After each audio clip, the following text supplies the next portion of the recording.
Good morning 11th class. कैसे हो बच्चों आप लोग? आई होप कि आप बहुत अच्छे होंगे। ठीक है, आज जो हमारा टॉपिक है वो है फाइलम आर्थ्रोपोडा। ठीक है, क्या है आर्थ्रोपोडा। इससे पहले हमने क्या पढ़ा था? एनिलिडा पढ़ा था, सेगमेंटेड बॉडी वाले जीव पढ़े थे। आज क्या है हमारा? आर्थ्रोपोडा।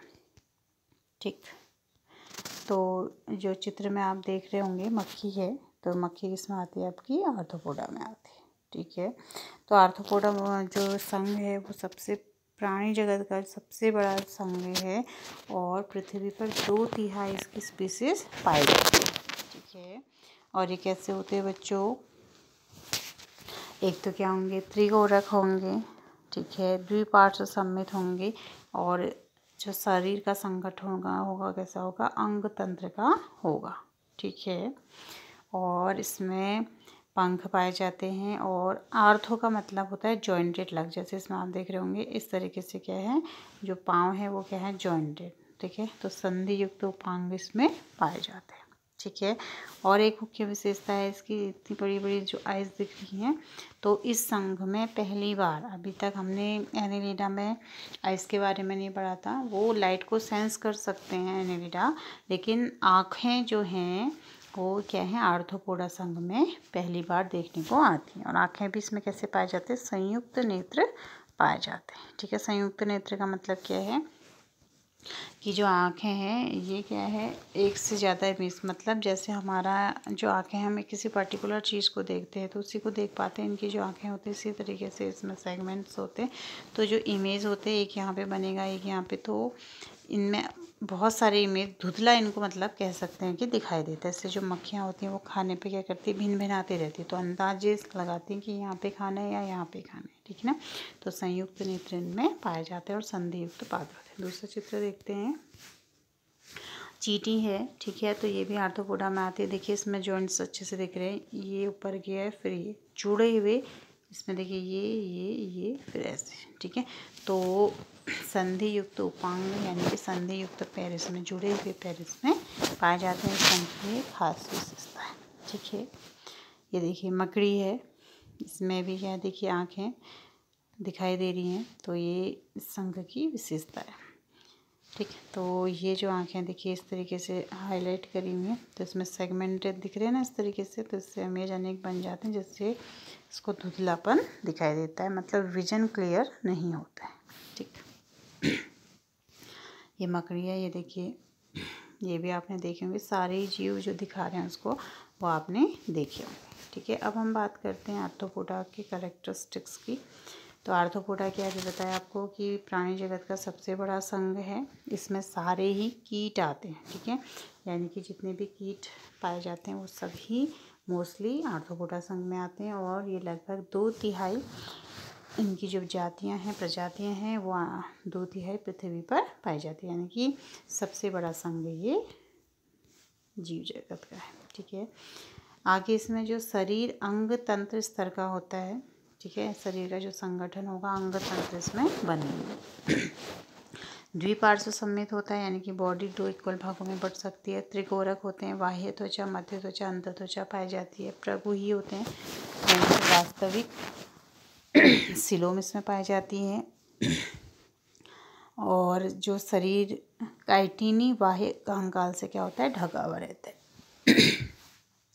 और शरीर सिर, धड़ तथा उदर में क्या होते हैं? विभाजित होते हैं। शरीर सिर होगा एक, तो वक्ष होगा, और उदर में क्या रहता है? विभाजित रहता है। और संधि युक्त पाद इसमें पाए जाते हैं, यानी कि जुड़े हुए पैर इसमें पाए जाते हैं। और जो श्वसन होता है वो बुक लंग्स के द्वारा होता है, पुस्तक लोम के द्वारा होता है, और श्वसनिकाओं के द्वारा होता है। ठीक है, तो श्वसन के लिए क्या है कि इसमें अभी इसमें धीरे धीरे, क्योंकि संघों में डेवलपमेंट हो रहा है, तो बुक लंग्स के द्वारा और श्वसनिकाओं के द्वारा इसमें श्वसन होता है। और जो परिसंचरण तंत्र है खुले प्रकार का पाया जाता है। ठीक है, जैसे हमने एनिलिडा में क्या था? बंद प्रकार का परिसंचरण पढ़ा था, लेकिन आर्थ्रोपोडा में कैसा परिसंचरण पाया जाता है? खुला परिसंचरण तंत्र पाया जाता है। ठीक है। और इनका जो ब्लड होता है वो नीले कलर का होता है, उसमें हीमोसाइनिन श्वसन वर्णक होता है। जैसे हमारे यहाँ ब्लड रेड क्यों होता है, क्योंकि उसमें हीमोग्लोबिन पाया जाता है, लेकिन इनका जो ब्लड होता है वो कैसा होता है, नीले कलर का, हीमोसाइनिन श्वसन वर्णक के कारण, ठीक है।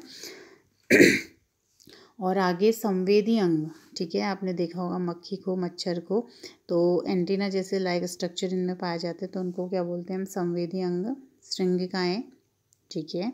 अगर आप गौर से मक्खी मच्छर को देखेंगे, कॉकरोचेस को देखेंगे, बिच्छू है, जो भी हैं सारी चीज़ें संघ की, तो उनमें श्रृंगिकाएँ, संवेदी अंग श्रृंगिकाएँ, नेत्र पाए जाते हैं, ठीक है। कुछ नेत्र सामान्य हो सकते हैं और ज़्यादातर नेत्र कैसे होते हैं, संयुक्त होते हैं। और संतुलन पुट्टी यानी कि बैलेंस बनाने की क्या कर रहे हैं, संतुलन पुट्टी उपस्थित होती है, ठीक है। और उत्सर्जन के लिए मैलपीघी नलिकाएँ पाई जाती हैं, मैलपीघी ट्यूब्स पाए जाते हैं। और नर और मादा क्या होंगे, अलग अलग होंगे, ठीक है। यानी कि ये द्विलिंगी नहीं है, कैसे प्राणी है, एक लिंगी प्राणी है। नर और मादा क्या होंगे, अलग होंगे। और अधिकांश अंडप्रचक होते हैं, यानी कि अंडों को देते हैं। इसमें लार्वा अवस्था देखने को मिलती है और बहुत सारे स्टेजेस से वो जो इनके अंडे परिवर्धन के बाद गुजरते रहते हैं। और कुछ जीवों का तो इसमें आर्थिक महत्व है, जैसे एपिजेंडिका है, जो मधुमक्खी होती है, रेशम कीट है, लाख का कीट है, इनके क्या है, ह्यूमन बींग्स के लिए क्या है, लाभदायक है। मधुमक्खी से हमको शहद मिलता है, रेशम कीट से रेशम कीट मिलता है, लैसीफर से लाख मिलता है, ठीक है। तो कुछ तो क्या है हमको लाभ देते हैं, और कुछ क्या है, जो कीट होते हैं वो रोगों का कारक भी होते हैं, जैसे मच्छर है, मक्खी है, ठीक है। तो कॉकरोचेस हैं, ये सब हमको क्या करते हैं, आर्थिक नुकसान भी पहुंचाते हैं, ठीक है। दोनों तरीके के कैरेक्टरिस्टिक्स इसमें पाए जाते हैं, ठीक है। नेक्स्ट जो संघ है वो हमारा मोलस्का है, ठीक है। तो मोलस्का क्या हुए कि ये दूसरा सबसे बड़ा प्राणी संघ है, ठीक है। चित्र दिखाएंगे अभी। तो सबसे बड़ा क्या है, दूसरा संघ है। और ये जो प्राणी है स्थलीय भी होते हैं, जलीय भी हो सकते हैं, और लवणीय जल में भी पाए जा सकते हैं, अलवणीय जल में। लवणीय जल क्या हमारा होता है, जो समुद्र में पाया जाता है, ठीक है। और इनका जो शरीर होता है वो अंग स्तर का होता है, द्विपार्श्व सममित है, त्रिकोरक है, और गुहा इनमें पाई जाएगी। और लेकिन जो शरीर होगा वो कैसा होगा, कोमल होगा, ठीक है। और इनके जो बाह्य जो आवरण है वो किसका बना रहता है, कैल्शियम का बना रहता है, जिसके वजह से इनको क्या होती है, सुरक्षा प्रदान होती है। इनका शरीर अखंडित होता है, सिर, पेशीय पाद तथा एक अंगरग कंदुक होता है, यानी कि पूरा अच्छे से डिफ्रेंशिएट नहीं होता है। त्वचा की नरम और स्पंजी होती है इनकी, ठीक है। और श्वसन एवं उत्सर्जन के जो अंग हैं वो भी पाए जाते हैं, ककुद और प्रवार, ठीक है। तो उसमें गुहा होती है जिसमें कि पंख के समान क्लोम पाए जाते हैं, जो कि श्वसन और उत्सर्जन में क्या करते हैं, हेल्प करते हैं। और सिर पर संवेदी स्पर्शक होते हैं। और जो इसमें खास इसकी जो विशेषता है वो है, इसमें रेड्यूला इसमें पाया जाता है, यानी कि जैसे हमारे मुख में दांत पाए जाते हैं ना भोजन को चबाने के लिए, काटने के लिए, तो ऐसे इसमें मुख में भोजन के लिए रेती के समान घिसने वाला अंग रेड्यूला पाया जाता है, ठीक है।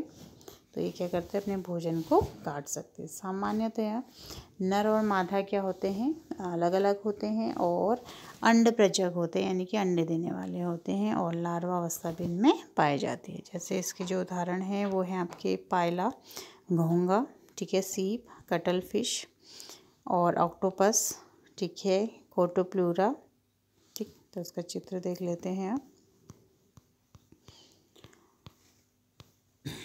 ये देखिए, ये क्या है, आपका घोंगा है, ठीक है। इसको यहाँ पे भी बरसात में काफ़ी मिल जाते हैं अल्मोड़े में। इसको हम सामान्य भाषा में, लोकल भाषा में गनील भी कहते हैं, ठीक है। तो ये जो स्पर्शक हैं इसके, अगर आप इनको टच करोगे तो ये इनको अंदर ले लेता है और अपनी बॉडी को इस खोल के अंदर क्या बनता है, जो कैल्शियम का बना है, इसके अंदर छुपा लेता है, ठीक है।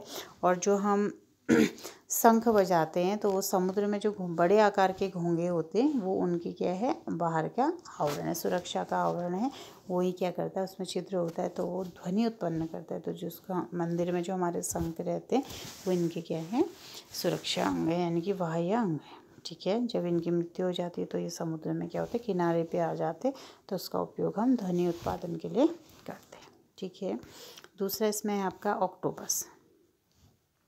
ठीक है, तो इसमें एक चीज़ और देखिए, कोमल शरीर का अंग है, मतलब ये वाला जो हिस्सा है ये कोमल है और सुरक्षा के लिए ये जो बाह्य आवरण है ये क्या है, कठोर है। तो जब भी इसको लगेगा कि असुरक्षा का एहसास होगा तो ये अपने पूरी बॉडी को क्या करता है, इसके अंदर समेट के रख लेता है। तो ये जो बाहर को निकले हैं क्या है, इसके संवेदी अंग है। ठीक, ऐसे ऑक्टोपस में है देखिए। ठीक है, तो ऑक्टोपस में भी क्या होते हैं, इस तरीके से शरीर पाया जाता है। इस पूरा क्या है, कोमल शरीर है, लेकिन इसमें ऐसा बाह्य कोई सुरक्षा आवरण नहीं है। लेकिन इसमें जो टेंटिकल्स पाए जा रहे हैं वो इससे कैसे होते हैं, भोजन को पकड़ने के काम आते हैं। तो ये अपनी सुरक्षा क्या कर सकता है, शिकारियों से आराम से कर सकता है। ठीक है बच्चों, तो इसमें जो एक रेती पाया जा रहा है, यानी कि रेडुला, भोजन को काटने के लिए, घिसने के लिए पाया जाता है। और ये कैसा होता है, द्विपार्श्व सममित होता है, त्रिकोरक होता है। ठीक है, नेक्स्ट जो संघ है हमारा वो है आपका इकाइनोडर्मेटा। ठीक है, तो ये देख रहे हैं आप, स्टार फिश है। ठीक है, स्टार के आकार की है, इसलिए इसका नाम क्या हो गया आपका, स्टार फिश हो गया। ठीक, ये है आपका सी एनीमोन। ठीक, समुद्री खीरा इसको बोलते हैं। देखिए पके हुए खीरे की तरह दिख रहा है ना, इसलिए इसका नाम क्या हो गया, समुद्री खीरा। ठीक है, तो इस तरीके से क्या है, विभिन्न प्रकार की जो है इकाइनोडर्मेटा है उसके स्ट्रक्चर है। और इसमें क्या होती है, हड्डी लायक, यानी कि आंतरिक हड्डियाँ जो बनने की जो प्रोसेसिंग है वो इकाइनोमेटा संघ में दिखाई देती है, जिनको क्या बोलते हैं हम, ऑसिकल्स बोलते हैं। यानी कि अच्छे परिपक्व हड्डियाँ तो नहीं कह सकते हैं, लेकिन हड्डियाँ बनने की जो शुरुआत है वो कहाँ से शुरू हो गई है, आपकी इकाइनोडर्मेटा से शुरू हो गई। ये भी इकाइनोडर्मेटा का सदस्य है। ठीक है, इसके बारे में देखें ज़रा, तो इसके जो कैरेक्टर हैं देखिए क्या होते हैं। एक संघ इकाइनोडर्मेटा शूल युक्त प्राणी होते हैं, यानी कि इनके शरीर में क्या पाए जाते हैं, शूल पाए जाते हैं। तो इस संघ के प्राणियों में कैल्शियम युक्त अंतःकंकाल पाया जाता है। ठीक है, अभी तक हमने मोलस्का में क्या देखा, अंदर का शरीर को तो कोमल है, लेकिन बाहर का जो शरीर है वो कैसा था, कठोर था और शिकारियों से उसकी रक्षा कर रहा था। लेकिन यहाँ पर क्या है, कैल्शियम युक्त अंतःकंकाल पाया जा रहा है, यानी कि अंदर से जैसे हमारी हड्डियाँ हैं ना, हड्डियों के बाहर से मांस लगा हुआ है, तो हड्डियाँ बनने की जो प्रोसेसिंग है इस संघ से क्या हुई है, शुरू हुई है। इसलिए इसका नाम क्या है, इकाइनोडर्मेटा, यानी कि शूल युक्त शरीर। और ये सभी क्या होते हैं, समुद्रवासी होते हैं। अंग तंत्र, यानी कि जो शरीर का संगठन होता है वो अंग तंत्र का होता है। ठीक है, जो वयस्क एनीलिड्स होते हैं वो अरीय समिति उनमें पाई जाती है। अरीय समिति मतलब किसी भी एंगल से अगर हम काटेंगे तो वो क्या होगा, इक्वल भागों में बढ़ जाएगा। जबकि लार्वा कैसे होते हैं, द्विपार्श्व सममित होते हैं।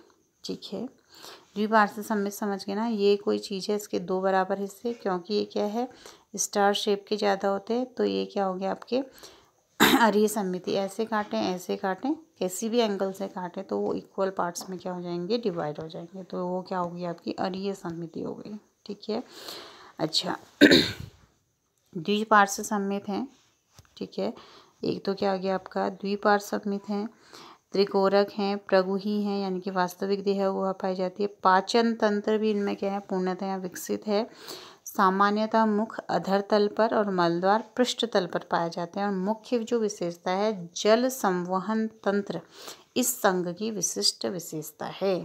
ठीक है, अगर आपसे पूछा जाए कि इकाइनोडर्मेटा संघ की मुख्य विशेषता क्या है, तो आप क्या कहेंगे कि इसमें जो जल संवहन तंत्र पाया जाता है वो क्या है, इसकी मुख्य विशेषता है। ठीक है, इससे पहले हमने नाल तंत्र कहाँ पढ़ा था, सिलेंड्रेटा में पढ़ा था। ठीक है, लेकिन ये जो जल संवहन तंत्र है ये क्या है, अलग तरीके से कार्य करता है। ठीक है, तो इसमें जो जल संवहन तंत्र है वो चलने में, यानी कि इधर से उधर जाने में और भोजन पकड़ने में और श्वसन में क्या है, सहायक है। और इसमें उत्सर्जन तंत्र का क्या है, अभाव पाया जाता है। नर और मादा क्या होते हैं, पृथक होते हैं। और लैंगिक जनन पाया जाता है। निषेचन बाह्य होता है, यानी कि पानी में होगा। और परिवर्धन अप्रत्यक्ष एवं मुक्त प्लावी या लार्वा अवस्था द्वारा होता है। ठीक है, तो इसके जो उदाहरण है वो है एस्टेरियस, तारामीन, इकाइनस समुद्री अर्चन हो गया आपका, और कोकुमेरिया समुद्री कर्किट, ठीक, और ओफियूरा भंगुरदार। ठीक है, तो अभी मैंने चित्र दिखाए थे आपको, वो इसमें फिर से दिखा देते हैं। तो ये क्या है, ये सब क्या हो गया आपके इकाइनोडर्मेट्स हो गए। ठीक है बच्चों, तो इसको आप क्या करेंगी, कॉपी में लिखेंगे और इनके चित्र, हर समूह के 2 या 4 चित्र आप बनाएंगे। ठीक है, तो आज के लिए इतना ही। Thank you.